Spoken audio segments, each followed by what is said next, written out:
गर्मी की छुट्टियों में एक कमरे के नानी के घर आए 5 परिवार। गर्मी की छुट्टियां शुरू हो गई हैं और अभी तक हम कहीं पर भी घूमने के लिए नहीं गए। हम इस गर्मी की छुट्टियों में कहाँ जाएंगे? हम शिमला चले? मेरी बेस्ट फ्रेंड है ना, वो भी शिमला गई है। बेटा, शिमला जाने के लिए अभी हमारा इतना बजट नहीं है, वहाँ पर बहुत पैसे खर्च होंगे। एक काम करते हैं, हम लोग वाटर पार्क चलते हैं। नहीं माँ, वाटर पार्क तो एक दिन में होकर वापस आ जाएंगे। मुझे कुछ दिनों के लिए कहीं बाहर जाना है। ठीक है, फिर एक काम करते हैं, हम लोग गांव चलते हैं, तुम्हारे नाना नानी के घर। वहाँ तुम काफी दिनों तक रह सकती हो और खूब मस्ती करोगी। हाँ माँ, नानी के घर चलते हैं। मैं तो उनके घर एक बार भी नहीं गई। उन्होंने कहा था कि जब मैं उनके घर आऊंगी तो मुझे ढेर सारी चॉकलेट देंगी। ठीक है, फिर मैं माँ को कॉल करके बता देती हूँ कि हम अगले हफ्ते गाँव आ रहे हैं। आंचल जैसे ही अपनी माँ कलावती को फोन करने के लिए फोन उठाती है कि तभी उसके फोन पर उसके भाई राजेश का कॉल आता है। कैसी है मेरी बहना? ठीक हूँ भैया, आप कैसे हैं? बड़े दिनों के बाद याद आई बहन की। अरे अभी मेरे पास रोशन और सुनीता का कॉल आया था। हम सबने प्लान बनाया है कि इस गर्मियों की छुट्टियों में बच्चों को लेकर गाँव चलते हैं। काफी समय हो गया है माँ बाबा से मिले हुए। अरे भैया, हमारा भी थोड़ी देर पहले यही प्लान बना है। मैं तो माँ को ही कॉल करने जा रही थी। बहुत मजा आएगा इस बार, हम सारे बहन भाई एक साथ काफी समय के बाद एक साथ समय बिताएंगे। राजेश से बात करने के बाद राजेश अपने गांव में अपने माता पिता को कॉल लगाता है और उन्हें आने की खबर देता है, जिसे सुन कलावती माधव काफी खुश होते हैं। हमारे घर पर रौनक आने वाली है। मेरे सभी बच्चे नवासा नवासी के साथ घर आ रहे हैं। हमें कितनी सारी तैयारी करनी है अभी। तो जो हमारा बड़ा घर है मैं उसे खुलवाकर उसकी अच्छे से साफ सफाई करवा देता हूँ। हम दोनों तो इस एक कमरे में गुजारा कर लेते हैं, लेकिन वो सब कैसे करेंगे? सोच रही हूँ वो सभी हमारे साथ इसी एक कमरे में रहेंगे। हमारे घर में ढेर सारे कमरे हैं, सब अपने अपने कमरों में ही रहेंगे, तो फिर क्या ही मजा आएगा। इस कमरे में सब एक साथ सोएंगे, बैठेंगे, हंसी मजाक करेंगे। और मेरे तो 5 बच्चों का बचपन भी इसी एक कमरे में गुजरा है। वो तो हमारे पास बाद में पैसे आए तो हमने वो घर बनाया। तुम ठीक कह रही हो कलावती, लेकिन हमें तैयारी तो करनी होगी ना। एक काम करता हूँ, मैं चने और ढेर सारे कच्चे आम ले आता हूँ। अपने नवासा नवासी को कच्चे आम का पन्ना और सत्तू पिलाऊंगा। पर आते हुए मच्छरदानी भी ले आना, कहीं मेरे बच्चों को रात में मच्छर ना परेशान करे। मैं तब तक बाजार से पानी के कुछ और मटके खरीद के ले आती हूँ और बिस्तर बनाने की भी तैयारी करनी है। कलावती और माधव मिलकर अपने बच्चों और नवासा नवासी की आने की काफी सारी तैयारी करते हैं। वहीं अगले हफ्ते ये 5 परिवार एक साथ ट्रेन का सफर तय करते हुए अपने गाँव, अपने घर पहुँच जाते हैं। कैसे हैं मेरे प्यारी प्यारी गुड़िया रानी और राजकुमार? पता है तुम्हारी नानी ने तुम्हारा कितना इंतजार किया। अरे माँ, बच्चे क्या आए, आप तो हमें ही भूल गई। भूलिए मत, सबसे पहले रिश्ता आपका हमारे से है। तुम लोग भी ना बड़े हो गए, लेकिन बचपन नहीं गया। चलो अब बाहर ही खड़े रहोगी या अंदर भी आओगी? तुम लोगों के लिए खास चीज बनाई है। सभी घर के अंदर आकर बैठ जाते हैं। माधव और कलावती सभी को सत्तू और कच्चे आम का पन्ना देते हैं। सभी बच्चों को तो गर्मियों के मौसम में सत्तू और पन्ना पीकर मजा आ जाता है। ये आम का पन्ना तो काफी ज्यादा टेस्टी है कि नानी मुझे थोड़ा और दो ना। ये सत्तू पी, ये तो इससे भी ज्यादा टेस्टी है। भर पेट पियो, मैंने बहुत सारा बनाया है। तुम दोनों क्यों नहीं पी रही हो? पता है जब तुम छोटे थे तो हर गर्मियों के मौसम में सत्तू और पन्ना कितना पिया करते थे। कभी कभी तो इसे पीकर पेट भर लेते थे, खाना तक नहीं खाते थे। तब की बात कोई और थी। हम गर्मियों में शहर में ये सत्तू और पन्ना नहीं पीते हैं। पता है वहां पर कितनी तरह की ड्रिंक होती है।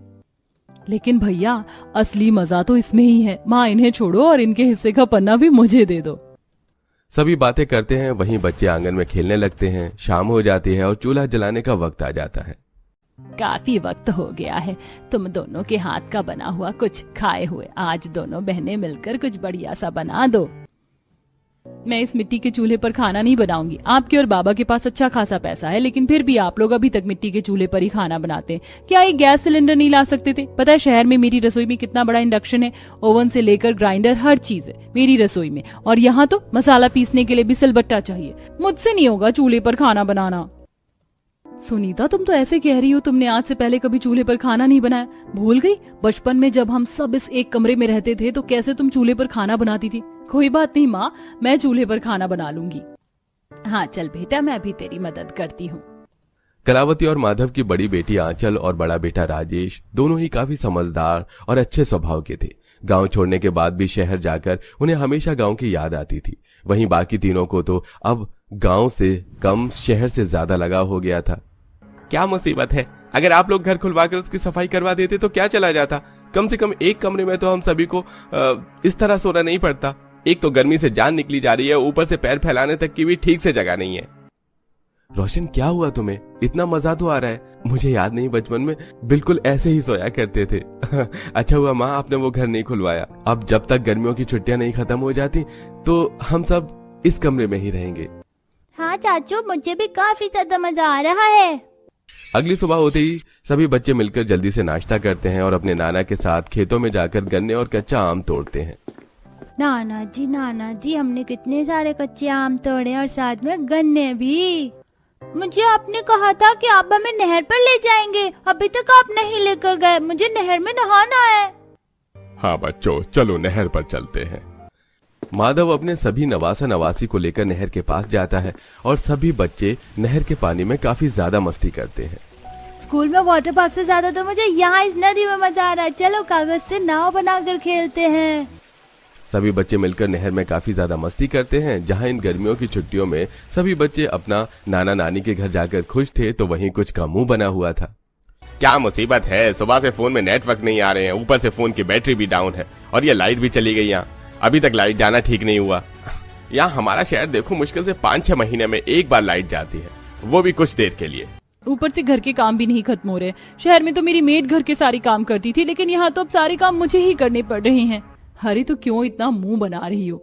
कौन सा माँ तुमसे हल चलवा रही है? थोड़ा बहुत काम भी नहीं हो रहा है क्या तुमसे? अभी से बूढ़ी हो गई हो तुम। हाँ, तुम तो बोलोगी शुरू से माँ की चमची जो हो। अनबन के साथ ही सही, लेकिन सभी भाई बहन और उनके बच्चे इन गर्मियों की छुट्टियों को गांव में काफी ज्यादा एंजॉय करते हैं।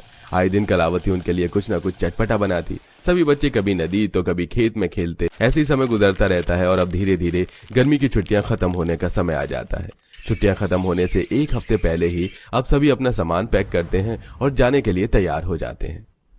माँ, मेरा तो बिल्कुल भी मन नहीं कर रहा है यहाँ से जाने का। बस दिल कर रहा है कि यहीं बस जाऊं हमेशा के लिए। ऐसा मुमकिन भी तो नहीं है। मेरा खुद दिल नहीं कर रहा तुम लोगों को और बच्चों को अपने आप से दूर भेजने का। कलावती और माधव मिलकर अपने नवासा नवासी को ढेर सारी खाने पीने की चीजें और छोटे मोटे तोहफे देते हैं। वहीं अब कलावती अपने बच्चों को तोहफे देती है। ये ले राजेश, तेरा मनपसंद मिट्टी का घोड़ा याद है तुझे? बचपन में तू इसी तरह के मिट्टी के घोड़े से कितना खेलता था। बड़ा होने के बाद भी तो तू उसे अपने आप से दूर नहीं रखता था, लेकिन कुछ साल पहले वो गलती से तुझसे टूट गया था। मैंने हमेशा से सोच रखा था कि जब तू शहर से गांव आएगा ना तो अपने हाथों से तेरे लिए मिट्टी का घोड़ा बनाऊंगी। देख, बिल्कुल वैसा ही बना है। और सुनीता बेटा, तुझे तो कब से मेरे हाथों की बुनाई हुई साड़ी चाहिए थी ना। ये देख कितनी सुंदर साड़ी है। और ये तेरे लिए रोशन, तेरे बचपन के कपड़ों को मिलाकर मैंने कितनी सुंदर चादर बनाई है। थोड़ी छोटी है लेकिन बड़ी प्यारी है। अपनी माँ के दिए हुए इतने सारे और अनमोल तोहफे को देख उन तीनों की आंखें भर आती हैं। शहर जाने के बाद हम लोग कितने मतलबी हो गए थे। जब गांव आई तो हमने आपको इन सभी चीजों के लिए कितने ताने दिए। भूल गई कि हमारा पूरा बचपन इस एक कमरे के घर में गुजरा है। इस चूल्हे पर आप हमें खाना बनाकर खिलाती थी और यही इसी आंगन में लोरी गाकर सुनाती थी। माँ, हमें माफ कर दो, हमने जो भी आपको कहा। इन गर्मियों की छुट्टियों में भले ही हमने यहाँ बहुत मजे किए हों, लेकिन हमने आपका दिल भी काफी दुखाया है।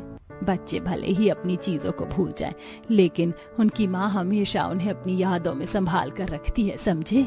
ये तो गलत बात है। आपने इन दोनों को तो तोहफे दे दिए, लेकिन हमारा क्या? अरे, तुम लोगों के लिए भी तोहफे लाई हूँ।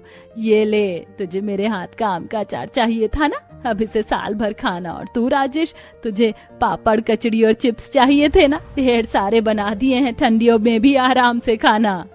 अभी बच्चे और नवासा नवासी अपने नाना नानी से आशीर्वाद लेकर वापस रेलवे स्टेशन आ जाते हैं। उस दिन के बाद से अब हर साल की गर्मियों की छुट्टियों में पांचों बहन भाई अपने बच्चों और परिवार वालों के साथ अपने गांव जाया करते थे और काफी एंजॉय करते हैं। हिमानी ने अपनी सबसे छोटी 3 साल की बहन को अपने आप से बांध लिया और पूजा के साथ साइकिल पर नींबू पानी बेचने निकली। तो वहीं दूसरी तरफ पूजा और रानी पैदल ही एक बोतल में भरकर नींबू पानी बेच रही थी। रानी दीदी, बड़ी थकान हो रही है, यहीं इस पटिया पर बैठ जाते हैं। कोई आएगा तो यहीं उसे नींबू पानी बेच देंगे। ठीक है। सुनिए अंकल, हमारी बात तो सुन लीजिए। बोलो बच्चों, क्या काम है? अंकल हम लोग नींबू पानी बेच रहे हैं, सिर्फ 2 रुपए का गिलास है, ले लो ना। इस जल्दी गर्मी में आपको राहत मिल जाएगी। बस 2 रुपए का गिलास है, ये तो बहुत